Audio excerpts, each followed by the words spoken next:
Bonjour et bienvenue sur mon jardin dans les Landes. Alors maintenant nous allons passer au semis des graines de baobab que j'avais mis à tremper pendant 24 heures. Nous avons donc ici celles qui ont été passées à l'acide. Voilà ce que ça donne. Et effectivement on voit quand même qu'il y a des morceaux qui s'en vont. Vous voyez, ça se décortique un peu. Bon, il y a une grosse partie ici qui est toujours pas molle, mais enfin avec l'eau, malgré tout on sent qu'il y a quelque chose qui se passe. J'en ai vu une particulièrement, je sais plus où, voilà, vous voyez, ça se décortique quand même un petit peu. Hein.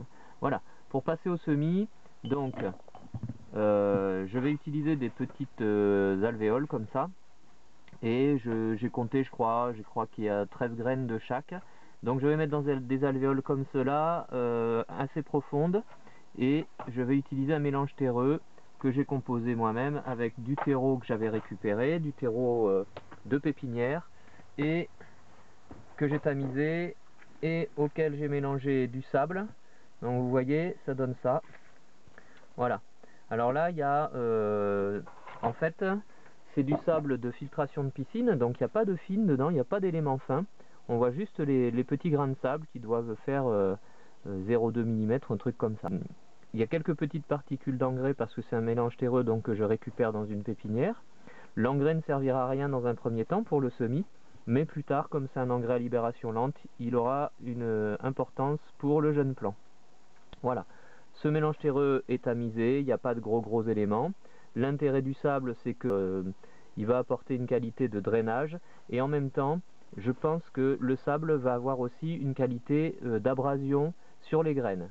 Comme quand on fait, je vous parlais l'autre jour de stratification au frigo, quand je mets les graines à stratifier au frigo dans du sable, c'est aussi pour ce pouvoir d'abrasion qui va élimer un petit peu les graines.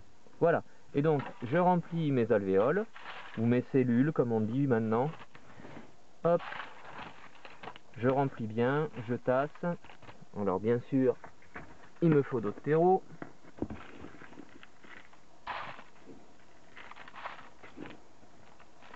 Voilà, alors le terreau, il faut qu'il soit bien humide, hein, humidifié au préalable.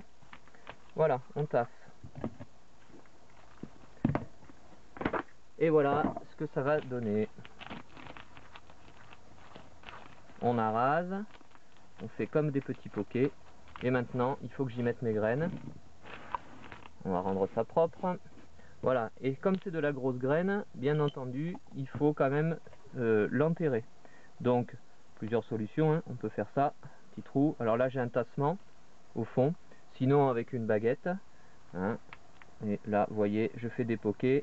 Alors l'enterrer, en fait, comme c'est de la grosse graine, on enterre toujours la graine d'à peu près 2 à 3 fois sa taille.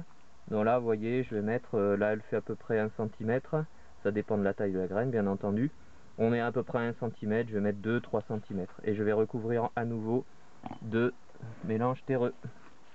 Voilà, le semis, comment il va être. Alors j'ai utilisé des petits contenants un peu plus profonds parce que je pense que la graine donc va sortir une racine pivotante et le pivot sera au moins de cette profondeur là quand même pour un jeune plant. Hein, et après bien entendu il faudra rempoter dans des pots plus gros. Voilà, maintenant on passe aux deux dernières étapes, c'est l'arrosage et la mise en condition de culture. Voilà donc l'étape de l'arrosage. Alors un arrosage en pluie comme habituellement. Bon là on a affaire de la grosse graine, donc l'arrosage ne va pas déplacer les graines. Hein. On détrempe bien, hein, il faut toujours que ce soit en conditions très humides. Et puis on va mettre, alors je vous montrerai à la fin quand j'aurai fait toutes les plaques alvéolées, mais sinon on va mettre en condition comme ça, c'est-à-dire que je vais poser une vitre qui va maintenir l'humidité au niveau du terreau. Et puis ça va être en culture dans la serre, on est début juin, et il faut savoir que dans la serre ici, en ce moment, vous voyez à quelle température on monte et on descend. On est ici au plus bas, c'était en début de semaine, on était à 7 degrés. Mais là je pense que maintenant ce que je vais faire, c'est que je vais fermer la serre dans la nuit pour maintenir une certaine inertie de température. Et par contre, au maximum, vous voyez, on monte à 40 degrés. Donc on est quand même dans des conditions un petit peu très chaudes, plutôt chaudes. Et bien entendu, il y a de l'humidité.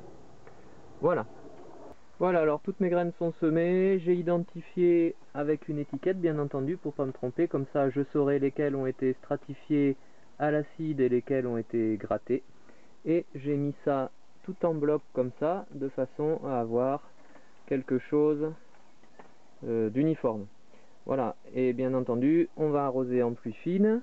Voilà, alors là on a une pluie relativement fine, on va pas déplacer les graines comme ça, c'est impeccable.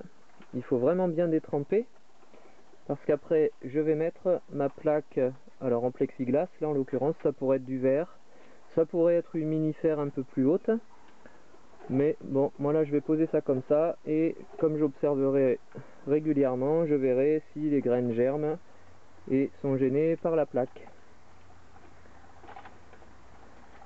Voilà, un bon arrosage, et ensuite, alors plus que ce que je viens de vous montrer, hein, vous pouvez détremper plus, et ensuite donc je mets cette plaque de plexiglas. L'important là, c'est pas forcément la lumière qu'elle va donner, c'est le fait qu'elle va maintenir l'humidité en contact de la terre et donc de la graine aussi. Voilà, donc la plaque est posée et on va attendre que ça germe, et peut-être dans quelques temps on pourra se vanter d'avoir des baobabs dans les Landes. Donc l'avenir va nous le dire. Merci d'avoir écouté et regardé, et à bientôt sur monjardindansleslandes.clablog.com. Au revoir.